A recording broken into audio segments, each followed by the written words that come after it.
Hello friends, आपका अपने channel study for genius में स्वागत है। और आज हम लोग बहुत ही इंपॉर्टेंट टॉपिक पढ़ने वाले हैं, जीन पियाजे। ठीक है, जो आपके सीटेट के हर एक शिफ्ट में ये आपका क्वेश्चंस पूछा जाता है, चाहे पेपर आपका ऑनलाइन हो ऑफलाइन हो। आपने जैसा कि देखा, जो आपके प्रीवियस ईयर ऑनलाइन एग्जाम हुआ, ऐसा कोई भी शिफ्ट नहीं था जिससे जीन पियाजे से रिलेटेड क्वेश्चंस ना आया हो। और आज इस सिंगल वीडियो में हम लोग पूरा जीन पियाजे कंप्लीट कर लेंगे और फिर यहाँ से आपका बिल्कुल कोई भी क्वेश्चंस बाहर नहीं जाएगा। हम लोग हर एक टॉपिक, छोटा बड़ा हो, कोई भी पॉइंट हो आपका, हर एक पॉइंट को कवर करते हुए चलेंगे। तो आइए फिर स्टार्ट करते हैं। सबसे पहले तो हम लोग जानेंगे कि अबाउट जीन पियाजे, जीन पियाजे के बारे में। ये जीन पियाजे हैं और इनके बारे में हम लोग पहले कुछ जान लेते हैं। देखिए, इन्होंने कौन सा सिद्धांत दिया था, तो इन्होंने संज्ञानात्मक विकास सिद्धांत दिया था। इंग्लिश में बात की जाए तो कॉग्निटिव डेवलपमेंट थ्योरी। ठीक है, ये देखिए, जीन पियाजे का जन्म कब हुआ था, तो 1896 में हुआ था। और इनकी मृत्यु कब हुई थी, तो 1980 में। ये पॉइंट आपका हो गया। ठीक है, अबाउट जीन पियाजे। ये स्विस मनोवैज्ञानिक थे। स्विस का मतलब हो गया स्विट्जरलैंड। ठीक है, ये स्विट्जरलैंड के रहने वाले थे, इस वजह से इनको क्या कहते हैं, स्विस मनोवैज्ञानिक कहा जाता है। देखिए, अगला पॉइंट है आपका कि संज्ञानात्मक विकास का व्यवस्थित अध्ययन इन्होंने बताया था। ठीक है, देखिए, किसी ने नैतिक विकास सिद्धांत बताया, किसी ने कुछ बताया है। इनका जो विकास सिद्धांत है वो आपका संज्ञानात्मक विकास सिद्धांत है। ठीक है, और बात की जाए अगर सामाजिक विकास सिद्धांत, तो वो आपके कौन है, तो वो आपके लेवाइगोत्स्की हैं। चलिए देखिए, इन्होंने और क्या बात की थी, इन्होंने रेडिकल कंस्ट्रक्टिविस्ट की बात कही थी। ठीक है, रेडिकल कंस्ट्रक्टिविस्ट की। और ये कौन है, ये आपके जूलॉजिस्ट भी हैं, जूलॉजिस्ट भी हैं। और आपका देखिए, फादर ऑफ चाइल्ड साइकोलॉजी भी इनको कहते हैं। क्या कहते हैं, फादर ऑफ चाइल्ड साइकोलॉजी भी कहते हैं। चलिए, ये तो बात हो गई अबाउट जीन पियाजे। चलिए हम और भी पॉइंट आगे देखते हैं। देखिए, इन्होंने जो बुक्स लिखी है, वो बुक्स का क्या नाम है, एक तो है कि कॉग्निटिव डेवलपमेंट ऑफ चाइल्ड। ठीक है, ये हो गई ऑफ चाइल्ड। और आपका साइकोलॉजी ऑफ चाइल्ड एंड है इनकी द साइकोलॉजी ऑफ इंटेलिजेंस। ठीक है, तो ये इनकी जो है गाइस, ये आपको 3 की 3 बुक ये ध्यान में रखनी है। ठीक है, हम हर एक पॉइंट आपको लेके चलेंगे। ठीक है, आप अगर किसी भी, चाहे आपका सीटेट हो चाहे सुपर टेट हो, ठीक है, किसी भी राज्य का हो, अगर जीन पियाजे से क्वेश्चन आएगा तो इस एक सिंगल वीडियो से बाहर नहीं जाने वाला है। चलिए फिर और पॉइंट की बात का अगर कर ली जाए, तो देखिए, जीन पियाजे का जो संज्ञानात्मक विकास सिद्धांत है, अब हम इसकी कुछ बात करेंगे। देखिए, 3 साइड्स ऑफ डेवलपमेंट। ठीक है, तो फर्स्ट साइड आपका क्या है, भौतिक वातावरण से प्राप्त अनुभव, experience gained from physical environment. और दूसरा आपका जैविक परिपक्वता, बायोलॉजिकल मैच्योरिटी जिसे कहते हैं। और तीसरा है आपका सामाजिक वातावरण, जिसे हम लोग सोशल इन्वायरमेंट कहते हैं। देखिए, अब आप समझिएगा कि बालक अपने वातावरण के साथ संबंध बनाते हुए समझ विकसित करता है। इन्होंने जो भी चीज़ें कही हैं बच्चे के ऊपर कही हैं, बालक के ऊपर जो है उनके वातावरण के से संबंध बनाते हुए विकसित करता है। देखिए, इन्होंने क्या कहा कि बच्चे जो है नन्हे वैज्ञानिक हैं। ये पॉइंट बहुत ही ज़्यादा इंपॉर्टेंट है, एग्जाम में डायरेक्ट पूछा जाता है कि लिटिल साइंटिस्ट, ये जो वर्ड है स्टेटमेंट है, या किसने कहा है। तो आपको बताना है कि जीन पियाजे का ये आपका सेंटेंस है, बच्चे कैसे नन्हे वैज्ञानिक हैं। चलिए, अब कुछ महत्वपूर्ण इंपॉर्टेंट पॉइंट्स की हम लोग बात कर लेते हैं। देखिए, अब हर एक पॉइंट्स को हम लोग इस एक वीडियो में कंप्लीट करने वाले हैं। तो बात की जाए स्कीमा क्या है। ठीक है, स्कीमा और स्कीम्स, ये 2 पॉइंट बहुत ही ज़्यादा कहीं ना कहीं डाउट में रहते हैं कि आखिर। देखिए, जो इम्पॉर्टेंट आपका है स्कीमा के बारे में बहुत से बच्चे नहीं जानते हैं। तो हम आपको बता दें, देखिए, हम इंग्लिश और हिंदी दोनों में बात कर रहे हैं। आपका बोथ लैंग्वेज हम लोग साथ में लेके चल रहे हैं। स्कीमा होता है आपका सूचनाओं का संगठित रूप, मतलब कि organised form of the information. ठीक है, और स्कीम्स क्या होता है, तो स्कीम्स आपका होता है सूचनाओं का संगठित रूप, जिसे भविष्य या दैनिक जीवन में दोहराया जाता है। ठीक है, organised form of information that is repeated in future या डेली लाइफ। अब इसको अच्छे से समझते हैं। देखिए, आपको शायद अगर ना समझ में आया तो स्कीम्स को अगर समझें, स्कीमा को समझें, तो स्कीमा क्या होता है, स्कीमा आपका होता है सूचनाओं का संगठित रूप, जो एक आपको जो इन्फॉर्मेशन गाइस मिलती है उसका एक रूप होता है, जिसमें हम लोग क्या करते हैं दिन प्रतिदिन उस रूप को जो है पहचानते हैं। जैसे कि अगर किसी बच्चे को बता दिया जाए कि यह एक है, ठीक है, तो जब अगली बार कहीं पे भी देखेगा तो वो समझ जाएगा कि ये मेरा जैसे सीट नंबर 1 है या टेबल नंबर 1 है, ठीक है, तो वो जान जाएगा। ये आपका क्या होता है स्कीमा। स्कीमा होता है सूचनाओं इन्फॉर्मेशन, अगर किसी बच्चे को कुछ दी गई है तो वह उसको ध्यान में रखता है। अब बात की जाए अगर स्कीम्स क्या है, तो देखिए स्कीम्स वो होता है जो आप दैनिक जीवन में यूज़ करते हैं, ठीक है। जैसे कि अगर कोई बच्चा है सुबह उठता है, फिर क्या करता है फ्रेश होता है, ठीक है, फिर वो स्नान करता है, ठीक है, ब्रेकफास्ट करता है, बैग उठाता है, शूज़ पहनता है, तो फिर वो स्कूल जाने के लिए तैयार होता है और ये काम वो डेली करता है, ठीक है, दैनिक जीवन में अपने दोहराता है, ठीक है। उसको जो डेली लाइफ से रिलेटेड चीज़ें होती हैं उसको हम लोग स्कीम्स कहते हैं, ठीक है। जैसे कि अगर बच्चा जो भी देखता है वो डेली लाइफ में यूज़ करता है। अगर बच्चे ने अपने फादर को जो भी देखा और उस चीज़ को रिपीट करता है तो वो आपका क्या कहलाता है, स्कीम्स कहलाता है, ठीक है। ये चीज़ आपकी हो गई। चलिए उसको अपने दिमाग में चीज़ों को बैठा लेना, सेट कर लेना, डेली लाइफ में वो चीज़ें फिर रेगुलर करना, वो होता है आपका स्कीम्स। चलिए अगला है अनुकूलन, जिसे हम लोग एडॉप्टेशन कहते हैं, ठीक है। अब ये आखिरकार एडॉप्टेशन क्या होता है, अनुकूलन क्या होता है, तो स्कीमा में नई सूचना को जोड़ना और पुराने स्कीमा में परिवर्तन करना, इसको हम लोग अनुकूलन कहते हैं, ठीक है, एडॉप्टेशन। देखिए ये आपका क्या होता है, देखिए यहाँ पे देख लेते हैं इंग्लिश में, ऐड न्यू इन्फॉर्मेशन, ठीक है। अब इस यहाँ से चीज़ें आसान हो जाएंगी। Add new information to the schema और चेंज द ओल्ड स्कीमा। जैसे कि अगर आपने रेड एप्पल देखा, ठीक है, आपने रेड एप्पल देखा, बच्चा डेली रेड एप्पल खा रहा है, फिर एक दिन उसको जो है अगर ग्रीन एप्पल दे दिया गया तो वो कहेगा कि यार ये क्या है, हम तो डेली रेड एप्पल खाते थे और एप्पल रेड होता है। फिर उसको पता चला अरे नहीं एप्पल तो ग्रीन भी होता है, ठीक है। तो उसने क्या किया, अपने माइंड में चीज़ों को ये नया ज्ञान जोड़ लिया, ठीक है, कि लाल होने के साथ साथ जो है क्या होता है चीज़ें और भी रूप में होती हैं, ठीक है। जैसे एक इसका एग्जाम्पल बहुत अच्छा है, जैसे कि अगर कोई बंदा है वो क्या कर रहा है कि रेगुलर जो है एक डॉगी को देख रहा है। डॉगी भी 4 पैरों वाला होता है, आप सभी को पता है, डॉगी भी 4 पैरों वाला होता है। और एक कैट को उसने देखा, कैट भी 4 पैरों वाली होती है, बट उसने क्या किया, कैट को डॉगी समझ लिया।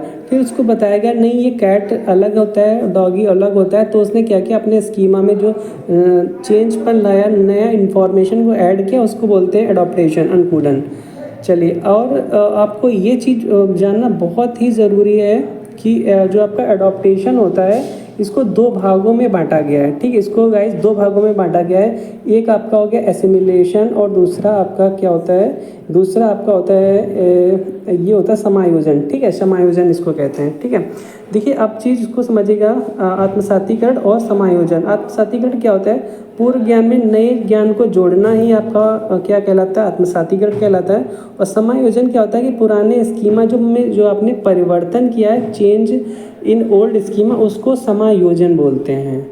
चलिए अगला है संतुलीकरण। देखिए संतुलीकरण की अगर बात की जाए तो इसे हम लोग बोलेंगे इक्विलिब्रेशन, मतलब कि आत्मसात की गई जानकारी और बाहरी जीवन में प्राप्त जानकारी में संतुलन बनाए रखना। जिसे देखिए संतुलीकरण ही इसका नाम ही है, जैसे कि संतुलीकरण मतलब कि चीज़ों को संतुलन में बनाए रखना। Balance between assimilated information and external life information, ठीक है, मतलब कि एसिमिलेशन इंफॉर्मेशन और एक्सटर्नल बाहरी जो लाइफ है उसको हम लोग क्या करें, एक संतुलन में बनाए रखें, ठीक है, उसी को हम लोग संतुलीकरण कहते हैं। अब ये चीज़ आप देख सकते हैं, how we add new information to exciting knowledge, ठीक है। यहाँ पे ये चीज़ आप देख सकते हैं कि ये डॉगी है, ठीक है, और ये देखिए इसने क्या कहा, डॉगी, जबकि ये कैट है। यहाँ पे बच्चा क्या कह रहा है, इसको देख के कह रहा है कि ये देखिए क्या है, कैट है, बट ये डॉगी डॉगी कह रही है, ठीक है। इसी में क्या होता है कि ऐड न्यू इन्फॉर्मेशन, अपने जो पुरानी जानकारी है उसमें एक न्यू इन्फॉर्मेशन ऐड करना, ठीक है। ये चीज़ अब आप लोग अच्छे से देख सकते हैं, एक तरफ आपका डॉगी है और एक तरफ आपके कैट है। देखिए अगला पॉइंट है आपका संरक्षण, जिसे हम लोग क्या कहते हैं, जिसे हम लोग बोलते हैं कंजर्वेशन, ठीक है, आपका 4 पॉइंट है। इसमें क्या होता है कि विभिन्न परिस्थितियों में मात्रा एवं माप में अंतर, आकार बदलने से आयतन नहीं बदलना, लंबाई, भार का संरक्षण आदि। देखिए कंजर्वेशन क्या है, विभिन्न परिस्थितियों में आपको अच्छे से भी समझाएंगे कि माप में जो अंतर है, आकार बदलने से आयतन नहीं बदलना, लंबाई, भार का संरक्षण आदि। जैसे कि किसी दो गिलास आपके हैं, एक थोड़ा सा चौड़ा एक लंबा है, तो पानी वाटर लेवल आपका इतना ही है, ठीक है। इसी को अगर इसमें कर दिया गया तो आपका वाटर लेवल इतना हो गया, ठीक है। तो इसके आकार में चेंज ना होना, यही आपका क्या कहलाता है, कंजर्वेशन कहलाता है। चलिए अभी इसको समझाएंगे। विकेंद्रीकरण को पहले समझते हैं। देखिए आपका विकेंद्रीकरण क्या होता है, इसे हम लोग बोलते हैं डिसेंट्रलाइजेशन, ठीक है। डिसेंट्रलाइजेशन कहेंगे वस्तुओं के प्रत्येक पक्ष पर विचार करना, मतलब कि consider each side of the object. अब यहाँ से देखिए समझिएगा, यहाँ से अब आप लोग जो है अच्छे से समझेंगे। यहाँ पे देखते हैं हम लोग, ये हो गया आपका टाइप ऑफ कंजर्वेशन, ठीक है। ये आपका हो गया इनिशियल प्रेजेंटेशन और ये आपका हो गया ट्रांसफॉर्मेशन। देखिए यहाँ पे आपका वॉल्यूम हो गया, वॉल्यूम का मतलब क्या हो गया, आयतन। यहाँ पे चीज़ें इक्वल हैं, इक्वल गिलास है तो इक्वल वाटर भरा गया, ठीक है। अब यहाँ पे आपका यही गिलास है और इस गिलास को थोड़ा सा, एक गिलास को थोड़ा क्या कर लिया गया, नैरो सकरा गिलास ले लिया गया, ठीक है। इस वाले गिलास को हमने, इसमें पानी अगर उड़ेल दिया तो क्या हुआ, ये थोड़ा सा ऊपर तक पानी आ गया, क्यों, क्योंकि ये सकरा है, ठीक है। बट जबकि क्या हुआ, चीज़ें आपकी इक्वल है, ठीक है, आपका वाटर इतना ही है। और यहाँ पे क्या हुआ, जो आपके ये टू इक्वल लाइंस हैं आपके, ये जो आपके टू इक्वल लाइंस है, इसको हमने थोड़ा सा बीच में गैप दे दिया, ठीक है। और ये थोड़ा सा इसकी लेंथ जो है थोड़ा इंक्रीज हो गई, ठीक है। बट ऐसा नहीं कि ये आपकी जो लाइन है ये बड़ी हो गई, बड़ी नहीं हुई है इतनी ही, ठीक है। तो अब आप लोग समझ रहे हैं, ये आपका क्या हो गया, मैटर हो गया। मैटर का मतलब पदार्थ। ये दो पदार्थ एकदम इक्वल हैं, ठीक है। ये आपके बॉल हैं और एक बॉल का जैसे सेम रख दिया, दूसरी बॉल को हमने क्या कर दिया गाइस, इसको थोड़ा सा लॉन्ग कर दिया, लंबा कर दिया। तो इसका मतलब ये नहीं हुआ कि इसका वेट बढ़ गया, वेट उसका वही रहेगा, ठीक है। ये चीज़ समझाने के लिए सिर्फ। और जैसे कि आपका लेंथ है, लेंथ यहाँ पे दोनों सेम है किसी चीज़ की, और ये भी आपका लेंथ सेम ही है, ठीक है। ये नहीं कि इसको हमने थोड़ा इधर से कर दिया तो ये आपका लेंथ बढ़ गया। तो ये चीज़ समझाने के लिए थी। अब बात कर ली जाए जीववाद, एनिमिज्म जिसे हम लोग कहेंगे, है ना। एनिमिज्म क्या है साथियों, देखिए आपका निर्जीव को सजीव समझना ही एनिमिज्म कहलाता है। जीववाद मतलब कि जिसमें जीव ना हो और आप उसको समझ रहे हो कि उसमें जीव है। Thinking of non living as living, ठीक है। जो भी चीज़ नॉन लिविंग है उसको आप लिविंग समझ रहे हैं, उसे हम लोग जीववाद कहेंगे। जैसे छोटे बच्चे नहीं होते, गुड्डा गुड़िया ले लेते हैं और कहते हैं कि ये मेरा गुड्डा है, गुड़िया है, ठीक है। जबकि उसमें जीव नहीं होता है, बट उसको वो लोग समझते क्या है कि इसमें जीव है। अब आई थिंक आप लोग समझ गए होंगे एग्जाम्पल से। देखिए 7 नंबर है आपका विलंबित अनुकरण। विलंबित अनुकरण क्या है, मतलब कि डिफरेड इमिटेशन, ठीक है। देखिए अपने आसपास के लोगों की नकल करना, अपने आसपास के लोगों की नकल करना ही विलंबित अनुकरण कहलाता है, ठीक है। चलिए अगला पॉइंट 8 नंबर है कि अनुक्रमणीयता। अनुक्रमणीयता को हम लोग कहेंगे इरिवर्सिबिलिटी, ठीक है। इरिवर्सिबिलिटी को हम लोग क्या कहेंगे कि जैसे कि बर्फ़ से पानी और पानी से बर्फ़ का बनना, मतलब कि the formation of ice by water and water bye ice, ठीक है। मतलब कि यहाँ पे क्या हो रहा है, आइस बाय वाटर हो रहा है और वाटर बाय आइस, बर्फ़ से पानी का बनना और पानी से बर्फ़ का बनना, इसको हम लोग क्या बोलते हैं, इरिवर्सिबिलिटी कहते हैं, ठीक है। देखिए यहाँ पे आप लोग समझ सकते हैं चीज़ों को। वो तो मैंने आपको क्या एग्जाम्पल दिया था उसका, बर्फ़ का। अब यहाँ पे कुछ पॉइंट्स को समझिएगा। जैसे कि अगर किसी बच्चे को कहा जाए कि 3 में अगर 2 जोड़ा जाए तो 5 होता है, ठीक है। अगर उस बच्चे को कह दिया जाए कि 5 में अगर 2 घटा दिया जाए तो क्या 3 आ जाएगा क्या, ठीक है। अब बच्चा सोच में पड़ गया, उसको चीज़ नहीं समझ में आ रही है कि नहीं ऐसा, वो कहेगा कि नहीं ऐसा नहीं होता। उसको पता है कि जो है 3 में 2 जोड़ो तभी 5 हो सकता है, ठीक है। अगर या फिर बच्चे से कह दिया जाए कि 7 में से 2 घटाओ तो 5 जाएगा, तो शायद बच्चा मना कर दे, वो कह दे कि नहीं ऐसा तो नहीं होता है, हमने तो पढ़ा है कि 3 और 2 5 होता है, ठीक है। बट रियल चीज़ आपकी यही है, इसे हम लोग क्या बोलते हैं, इरिवर्सिबिलिटी कहेंगे, ठीक है। चलिए और देख लेते हैं आपका देखिए अब बात की जाए मेन पॉइंट की, तो संज्ञानात्मक विकास की अवस्थाएं कितनी होती हैं, ठीक है। तो स्टेजेस ऑफ कॉग्निटिव डेवलपमेंट की बात कर रहे हैं, जो आपके जीन पियाजे से रिलेटेड है, इन्होंने दिया था। अब देखिए हम बात की जाए तो इन्होंने जो स्टेजेस बताई हैं ना, ये इन्होंने टोटल 4 स्टेजेस बताई हैं, ठीक है, 4 स्टेजेस बताई हैं। इसको हम लोग थोड़ा सा भी बाद में भी समझेंगे, बट अभी हम एक एक पॉइंट को समझेंगे, ठीक है। देखिए अगर आपसे अगर यहाँ पे बात कर ली जाए अगर, तो ये देखिए इन्होंने ये चीज़ पियाजे का जो संज्ञानात्मक सिद्धांत है साथियों, वो आपकी अवस्थाएं 4 प्रकार की बताई हैं। पहला आपका संवेदी कामक अवस्था है, दूसरा पूर्व संक्रियात्मक अवस्था है, तीसरा मूर्त संक्रियात्मक अवस्था है, और चौथा आपका अमूर्त संक्रियात्मक अवस्था है, ठीक। ये आपके स्टेजेस हो गए, ठीक है, 4 प्रकार की। और संज्ञानात्मक जो प्रक्रिया है वो आपका स्कीमा हो गया, आत्मसातीकरण, समायोजन। देखिए आपसे पूछा जाता है क्वेश्चन में कि अनुकूलन के कितने भाग हैं, तो ये 2 भाग में आता है। और संतुलन, देखिए इसको हम इंग्लिश में भी बताएंगे आपको, Piaget theory of cognitive development. देखिए स्टेजेस आपकी 4 हो गई, कौन कौन सी, sensory motor stage, pre operational stage, और आपका कॉन्क्रीट ऑपरेशनल स्टेज, और देन आफ्टर 4th है आपका फॉर्मल ऑपरेशनल स्टेज। आपको इंग्लिश में बिल्कुल भी ध्यान में रखना है, ठीक है। देखिए अगर बात की जाए कॉग्निटिव प्रोसेस की, तो ये क्या है आपका स्कीमा होता है। फिर आपका देखिए adaptation, it's divide into 2 part, ठीक है, एडॉप्टेशन। और देखिए ये चीज़ आपको ध्यान में रखना है कि ए से एडॉप्टेशन है, ए से एसिमिलेशन है, और ए से ही आपका एकोमोडेशन है, ठीक है। ये तीनों में ए आता है, ठीक है। ये चीज़ आप लोग अच्छे से ध्यान में, ट्रिक्स है एक प्रकार की। और 4th आपका हो गया इक्विलिब्रेशन, ठीक है। तो ये पॉइंट्स मैंने आपको अच्छे से बता दिया। अब चलिए ऊपर वाली चीज़ हम लोग अच्छे से पहले समझ लेते हैं। ये जो इन्होंने 4 के 4 स्टेज बताई हैं साथियों, यहाँ से क्वेश्चन बनता ही बनता है, ठीक ना। तो इसको समझना बहुत ही ज़रूरी है। आइए जानते हैं।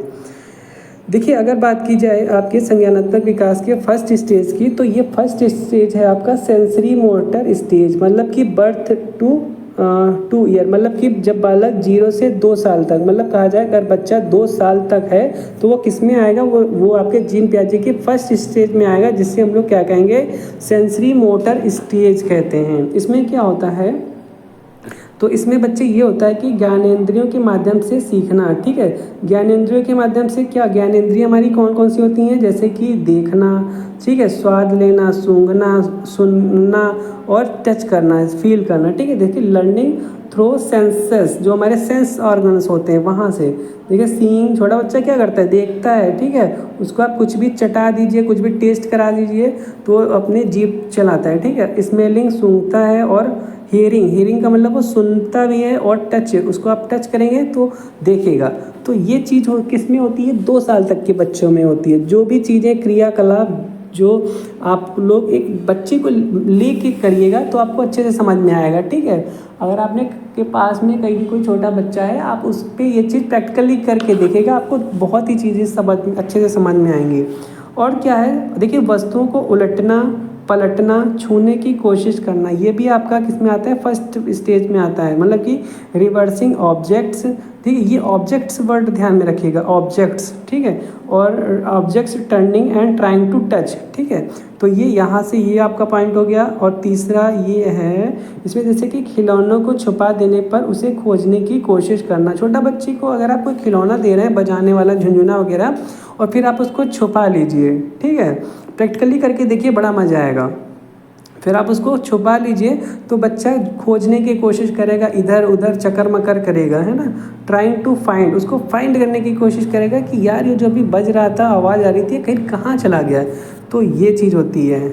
चलिए और क्या होता है इसमें, देखिए विलंबित अनुकरण होता है, ठीक है। विलंबित अनुकरण, डिलेड इमिटेशन जो बताया था, और दिशा निर्देशित व्यवहार, ठीक है, गोल डायरेक्टेड बिहेवियर होता है छोटे बच्चों में। और वस्तु स्थायित्व, ये पॉइंट ध्यान में रखिएगा, वस्तु स्थायित्व डायरेक्ट पॉइंट पूछता है, जिसे हम लोग ऑब्जेक्ट परमानेंस कहते हैं साथियों, ठीक है।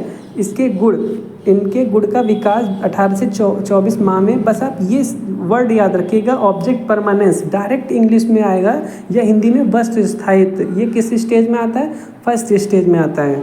और क्या आता है कि बालक स्वार्थी एवं आत्मकेंद्रित होता है, the child is selfish and egocentric, इसमें आएगा।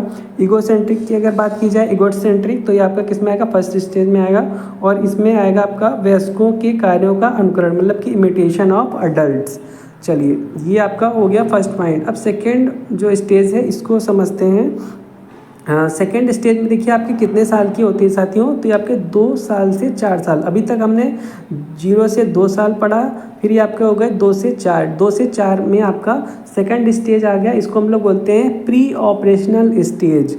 इंग्लिश में और हिंदी में कहेंगे पूर्व संक्रियात्मक अवस्था या फिर प्राक संक्रियात्मक अवस्था। हिंदी में ध्यान में रखिएगा, कभी कभी कंफ्यूज करने के लिए कभी प्राक के दे देता है, कभी पूर्व संक्रियात्मक कह देगा, या कभी कभी प्राक के संक्रियात्मक कह देगा, जिसमें बच्चा कंफ्यूज हो जाए, ठीक है। लेकिन इंग्लिश में हमारा एक ही वर्ड है, प्री ऑपरेशनल स्टेज। पहला कौन सा था, सेंसरी ऑपरेशनल स्टेज था, ठीक है, सेंसरी मोटर था।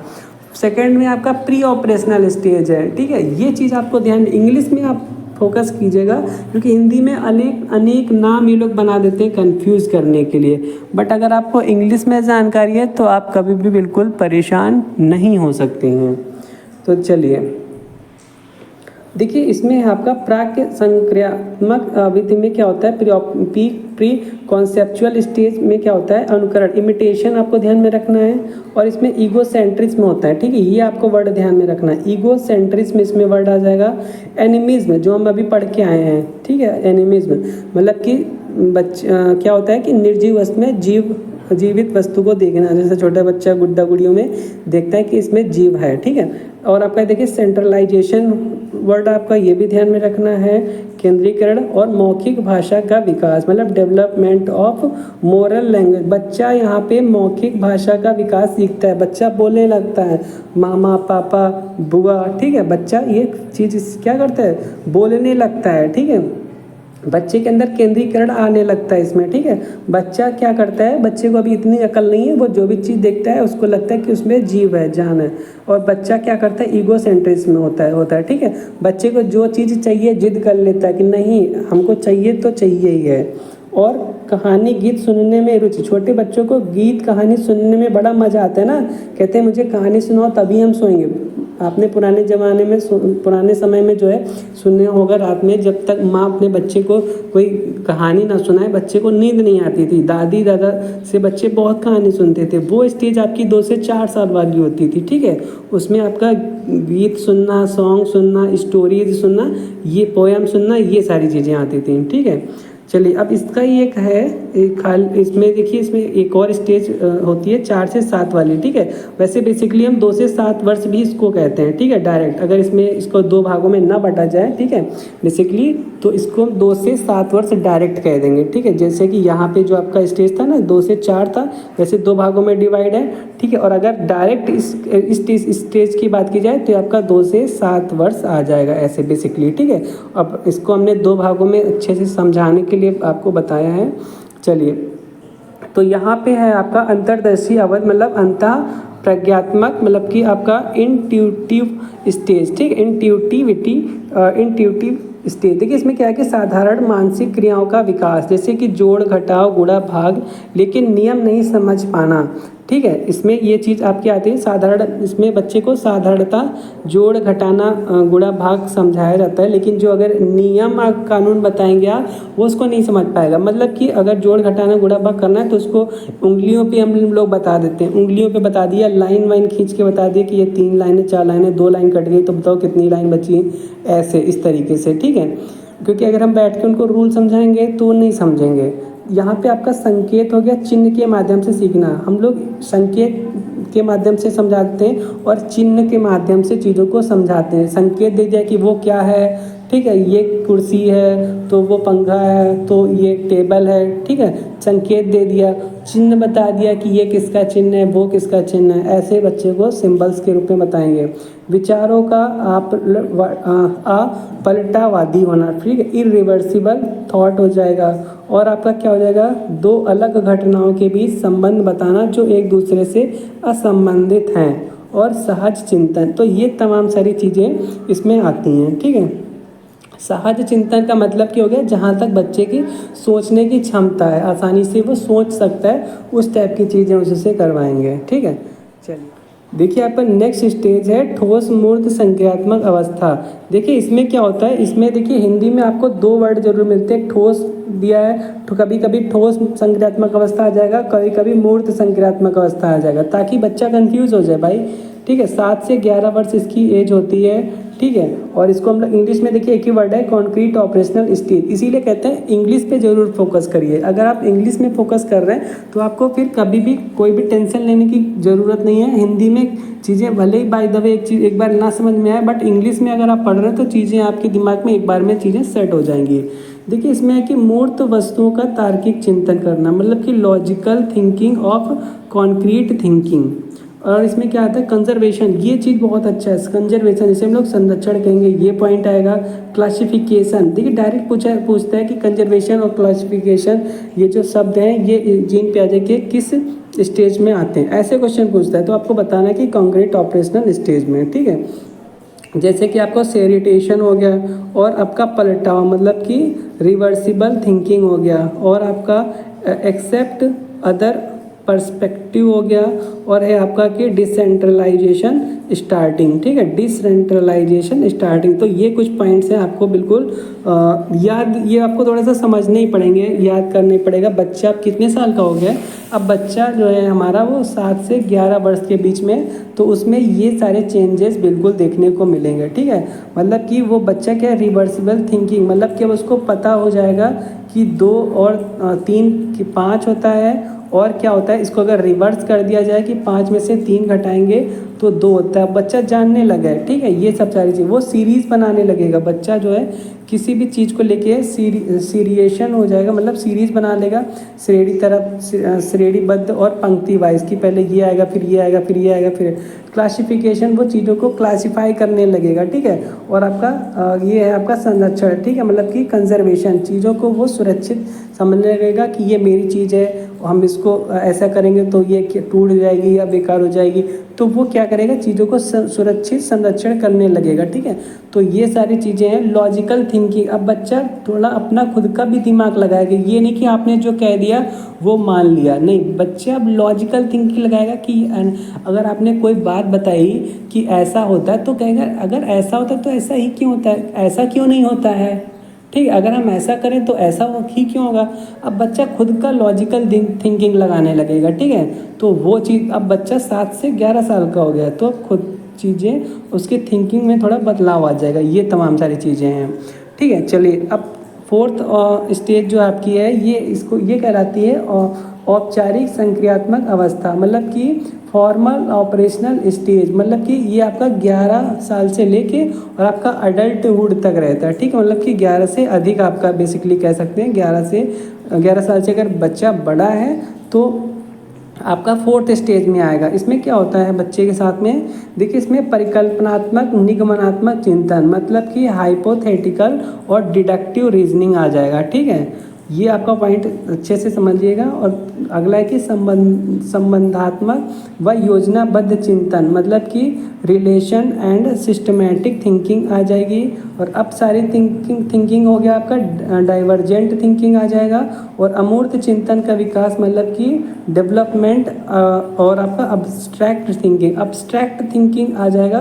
तो ये आपका, अब देखिए कहीं पर भी अब्स्ट्रैक्ट थिंकिंग आ जाए ना, मतलब कि अमूर्त चिंतन का विकास, तो ये आपका 4th स्टेज जाएगा, formal operational stage. Divergent thinking, बच्चा अब यहाँ पे क्या करता है, डाइवर्जेंट थिंकिंग आ गया। अब सारी चिंतन, बच्चे को पता चल गया कि मेरे लिए क्या सही है क्या गलत है। ठीक है, जैसे कि होता नहीं है, आप बच्चे को कब एक वो स्टेज होती है कि आप बच्चे को बेवकूफ़ बना सकते हैं। ठीक है, बट अब बच्चा इस स्टेज पे है कि आप उसको बेवकूफ़ नहीं बना सकते हैं। अब उसके अंदर अब सारी चिंतन आ गया है। ठीक है, योजनाबद्ध चिंतन, मतलब कि सिस्टमैटिक थिंकिंग। अब बच्चा किसी भी चीज़ को प्लान के रूप में वो कार्य को करेगा। ठीक है, अगर उसको कहीं भी ट्रिप पे जाना है तो पहले योजना बनाएगा, प्लान बनाएगा। ठीक है, तब जाके उस काम को करेगा। ठीक है, निगमनात्मक चिंतन भी उसके अंदर आ गया। ठीक है, एक आपका आगमनात्मक चिंतन होता है, फिर आपका एक निगमनात्मक चिंतन होता है। बच्चा रूल्स को फॉलो करेगा। ठीक है, बच्चा हर एक चीज़ को रूल्स फॉलो करेगा।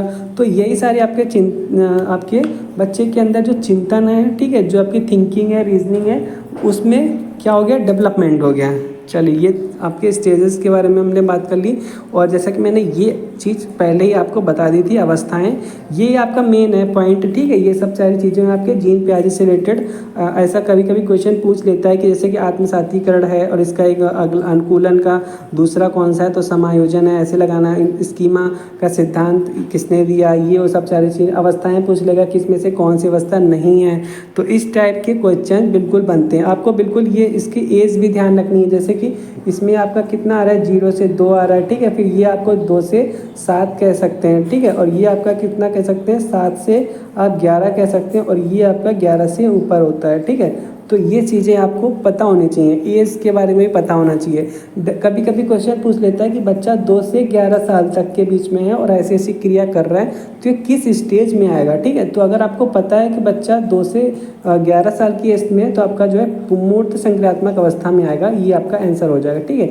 तो ऐसे ऐसे क्वेश्चंस बनते हैं, घुमा फिरा के जब आप प्रीवियस से प्रैक्टिस सेट करेंगे तब आपको समझ में आएगा कि कैसे क्वेश्चन पूछने का एग्जामिनर का तरीका होता है, ठीक है। और जैसे कि इंग्लिश में हम तो कहेंगे कि आप लोग बिल्कुल इंग्लिश में ध्यान रखिएगा, कहीं पे ठोस दे देगा, नहीं तो कहीं प्राक के दे देगा, कहीं कुछ दे देगा, पूर्व दे देगा, तो वहाँ पे कन्फ्यूजन होता है। अगर आप इंग्लिश में अच्छे से समझेंगे तो आपको बहुत ईजी हो जाएगा। सेंसरी मोटर स्टेज है, फिर आपका प्री ऑपरेशनल स्टेज है, फिर आपका कंक्रीट ऑपरेशनल स्टेज है, फिर आपका फॉर्मल ऑपरेशनल स्टेज है, लास्ट वाला आपका फॉर्मल होता है, ठीक है।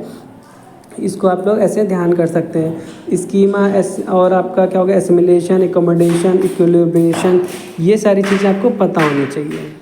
चलिए अब लास्ट में हम थोड़ा सा कुछ पॉइंट्स देख लेते हैं, ठीक है। बाकी आपका बेसिकली तो मैंने आपको इंपॉर्टेंट पॉइंट्स बता ही दिया। जो आपके अदर इंपॉर्टेंट पॉइंट्स हैं वो देख लेते हैं। जैसे कि आपको बता दें कि जीन पियाजे का मानना है कि शिक्षा का सबसे प्रमुख कार्य क्या है, कि मनुष्य का सृजन करना, ठीक है। मतलब कि मनुष्य का सृजन करना जो नए कार्य में समर्थ हो, ठीक है, ना कि अन्य पीढ़ियों के कार्यों की आवृत्ति करना। मतलब कि अन्य पीढ़ियाँ जैसे पुरानी पीढ़ियों के ज़माने से जो चीज़ चली आ रही हैं वही चीज़ रिपीट नहीं करना है।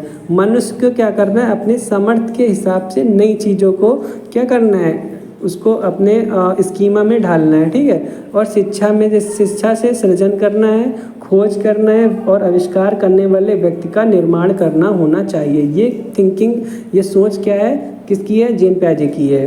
चलिए, और इन्होंने क्या कहा है कि शिक्षा का दूसरा कार्य क्या है, इन्होंने कहा कि शिक्षा का दूसरा कार्य है कि इससे मस्तिष्क की रचना है जो आलोचना कर सके और तथ्यों का सत्यापन कर सके। जो कुछ कहा जाए उसे आंख मूंदकर स्वीकार न करें।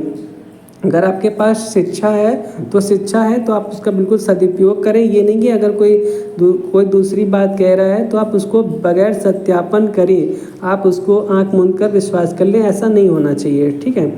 और बात कह रहा है इन्होंने कि पियाजे के अनुसार केवल सूचनाएं एकत्रण से बच्चा क्या करता है, ऊपरी अवस्था में नहीं पहुंचता है, ठीक है। अपितु उनका प्रयोग करे वह और समस्या समाधान व तर्क देने में कितने गुणात्मक तरीके से उपयोग करना है यह निर्धारित करता है कि वह किस अवस्था में है। अगर बच्चे को आप सिर्फ इंफॉर्मेशन देंगे और वह इकट्ठा करे हुए बैठा है तो इससे भला नहीं होना है। बच्चा उसको यूज करे, उसको अपनी जानकारी को प्रयोग करे, ठीक है। और समस्या का समाधान करने में वह कितना उस चीज़ को अपना रहा है, कर रहा है, वो आपका गुणात्मक तरीका होता है, ठीक है। और यही चीज़ निर्धारित करती है कि बच्चा किस लेवल में, किस स्टेज में है। जैसे कि इन्होंने 4 स्टेज बताए हैं, उनमें से किस स्टेज में है।